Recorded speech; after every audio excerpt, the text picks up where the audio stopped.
Hello everyone, hope you're doing well. Today we are back in the asset viewer, basically having a look at some other things that were added to the files, but not specifically in the actual dev server itself.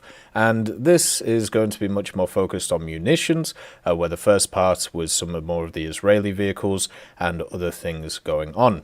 Now there is a ton of interesting stuff here, but remember, when it comes to the files, just because it's in the files doesn't mean that it's going to come out in the next updates. There's a lot of stuff that's in the files which is either there for testing or there for, specific reasons which aren't related to the actual next update, or maybe they're going to come out in the future. There's many different things that might be going on with them, so just always take everything with a pinch of salt when looking at these things.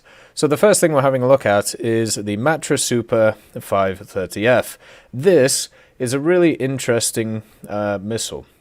Not specifically because of the missile itself, which is interesting, of course, but mainly what it may represent for French players. So this is a semi-active radar homing missile. It's based off of the 530 that we already have in the game. It has a different seeker head though, and also it's an all-round improvement over the 530. It's also got a different rocket on it, so a little bit different boost. Its main use, or the thing that it was mainly used on, I should say, is the Mirage F1.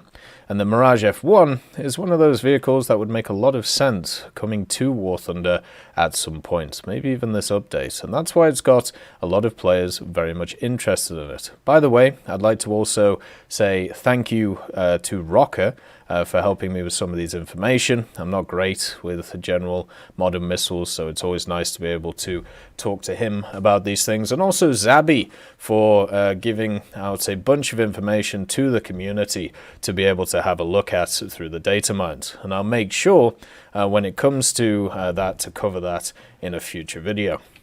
So also as well, when we're talking about the Mirage F1, there isn't just the Matador Super 530F stuff. There's also something else in the files for the Mirage F1. Now this obviously doesn't completely confirm that it's here, but in images like this, these are actually images from the cockpit, or at least cockpit assets for the Mirage F1. So that's what they're labeled as, all of the different instruments that would be inside the cockpit, and that's obviously something to look forward to. Not a physical actual vehicle, but the internals of the cockpit of the Mirage F1, plus also the Matador Super 530F. So the plans are slowly but surely coming together for the Mirage. Another thing to also talk about is the missiles, which will be available on another vehicle. Obviously the J8 is going to be coming to the game for the Chinese in the form of the J8B. We had a look at that in the other actual video. You can see it right here, but the missiles that it's getting access to are new to the game and therefore kind of interesting. The first one is the PL8 that you can see here. This thing is actually based off of the Python 3, which is a Israeli missile. It's a short-range IR-guided missile built by Raphael, and it is also all-aspect. So this would be present in the game. It was actually in the modifications tab for the J8, but unfortunately wasn't actually there. At the same time, there was two other things to talk about. So the first one was the PF10. Now the PF10, which was a modification for the JB and also shown on the dev stream of the new stuff, the PF10 doesn't seem to exist. Maybe it exists in a different form than an actual missile. Maybe it is actually some name for something else. But there is a missile which is called the PL10, and the PL10 is based off of the F-104S ASA's actual missile, the Aspide, which is coming to the game for Italy. So it would make a lot of sense if it was actually talking about the PL10. There is also the PL11, which is also based off the Aspide in the form of its seeker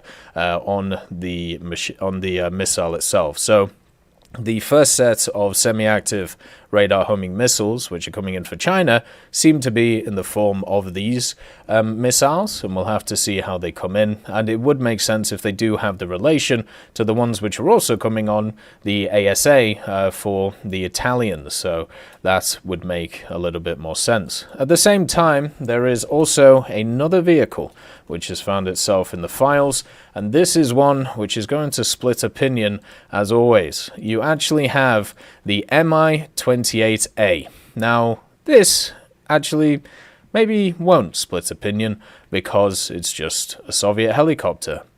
But as you can see, it's a Swedish variant of it. So this is, just like the Apache, kind of sat there waiting to be added to the wonderful new Swedish helicopter tree.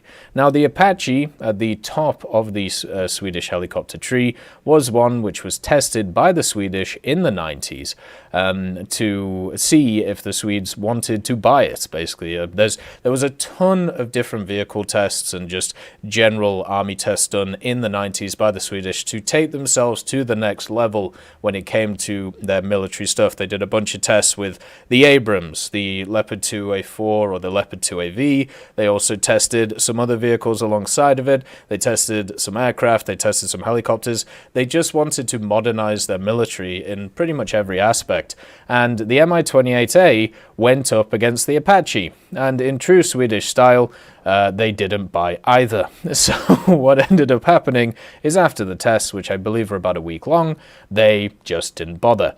They also tested a T-80, so maybe that'll come to the Swedish tree. But the reason why this is dividing opinion is because of the fact that, to be quite honest with you, this was never in Swedish service.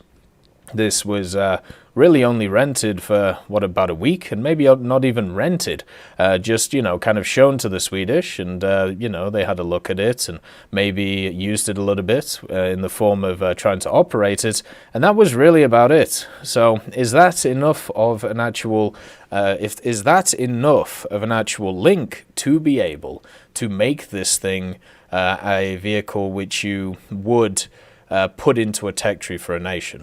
And the question the answer for me is no. It really isn't. And also it opens a ton of doors for a bunch of other vehicles to be able to add it to different tech trees, and it's just going to become a massive mess when it comes to the game. But at the same time, with Sweden, if you don't add this thing, and you don't add the Apache, then there is literally nothing that they can put in their top tiers when it comes to helicopters. So should this be seen as like a special case, or should this be seen as something which is a one-off, or should this rule be applied to a bunch of other things? That's really the question that you have to ask yourself. And at the same time, it does have access to attackers, 16 of them. It also seems to have countermeasures and a bunch of different rockets, and of course the gun in the front. It also already has the cockpit sorted for it. I don't think it's HDified, but it's at least ready to go if you want to use it. So yeah, we'll have to see what goes on with this one. They're probably still deciding whether they want to put this in or not, because of obviously the tenuous ties between the two vehicles. Talking about another one, which isn't, well, it is a new vehicle, but it is based on an existing one. This is the F5E. But it ain't just the standard F5E that you've seen in the American tree. This is a Taiwanese version, which will end up in the Chinese tech tree, and it is the F5E AIDC. Now, the F5E AIDC is basically a license-built F5E. It's built by the company AIDC, and they built a ton of vehicles for the Taiwanese to be able to use in their air forces. And you can see that there's actually some really wonderful little insignias on it. The camouflage itself is really nice on it, just to kind of give it that, I suppose, Taiwanese look. It's even got the, the insignias and everything for the Air Force. It should have access to similar loadouts comparing it to the F5E. It even has the massive undercarriage cannon, which the F5E can carry. But my guess is what will end up happening with this is it will be very similar to the American one, but it will have limited loadouts, because there'll be certain loadouts which it would be cleared to carry because it's basically a copy of the one in the American tech tree, but maybe they didn't use them, so therefore it's decided not to give them. But we'll have to see what goes on with this. Whatever happens, yeah, this is kind of just sat there ready and raring to go. This could be added at a moment's notice, I suppose, since it's straight up just a extra edition. At the same time, they added some new guided bombs. So already in the game, we have this one, the Paveway 2, which is used by the Jaguar. It is the British version of the 1,000-pound GBU-16, known as the Mark 13. This is what it looks closed, this is what it looks deployed. And the other thing that they've also added is a bunch of other guided bombs. You have the Paveway 1, which looks like this, and then this is how it looks deployed. You have the Paveway 2 as well, which has a different fin structure on the back, and these are both 2,000-pound bombs. My guess is when it comes to these bombs, these are probably going to go on some US vehicles, maybe the A10 it's going to use these ones. The A10 right now has access to the Hobo, or the Hobos, which is this one, and it would make sense if it gets these. Also, these were, used on a few other machines as well. The main warhead of this is from the Mark 80 family, which we already have in game, which is pretty cool. There's also some other bombs. So there's the 15V1, this monstrosity. This could be dropped from a F4, I believe, and also stuff such as like the F111, which is pretty cool. And then you've also got the smaller paveways, like the 500-pound ones that are about, and then also some GBU bombs for the United States Air Force and also the Navy, but I'm pretty sure they're already in the game, or at least they were on the F4EJ, and I believe they got taken off. But yeah, so watch out for these things on the battlefield, probably to be used on the A10 or something similar. And also, there is some new nations which have been added to the files as well. So you have modern Greece, Slovakia, and also the South Vietnamese, or South Vietnam. Now, the South Vietnamese is based on a vehicle that we already have in the game. Well, sorry, we don't, but it's one which is coming to the game in the form of the Kim Kui. This is going to be in the American tech tree. It's very similar to, other vehicles that you've seen. It's got a 40 on it and a few other guns, and, if you want to see it, you can see it in the naval video. But when it comes to modern Greece, there is something that is interesting which is now sat there in the files, and it may give us an inkling into a premium for the US, or maybe something else. Right now, as we have a look at this, this is a Greek camouflage for an AH-64A, so an Apache.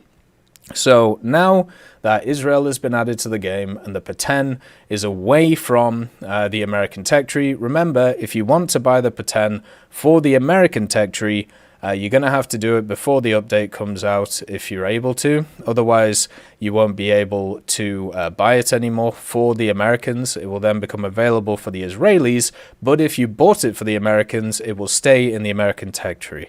So technically, you'll be able to buy two separate versions of it at two separate times. But here, in front of you, is a Greek camouflage for an Apache. And it's actually a really cool one. It's got some bats on it. It's got some Greek flags. So this could easily be the premium, which replaces the P10, or maybe it's there for something else. We'll have to see. There's got to be a replacement for it. A lot of people talked about the Cheyenne. I don't think the Cheyenne would be a very good vehicle to add to the game at the moment as a replacement for the P10, because its usefulness is a lot less than it. I think the P10, I think the Cheyenne would be much better as an event vehicle or something like that. So this one makes a lot more sense. So we might be seeing this. Remember, There's normally 2 dev servers, so maybe we'll see some other stuff going on, and hopefully we can get more information on what's going on with the Macavers, and also stuff like the Magax, because obviously there's still the Galbatash, which is sat in the files, and I would love to see what's going on with this one. As always, thank you for watching. It is a pleasure doing these videos, and a pleasure reading your comments. I hope you all have a wonderful day, and I'll see you next time.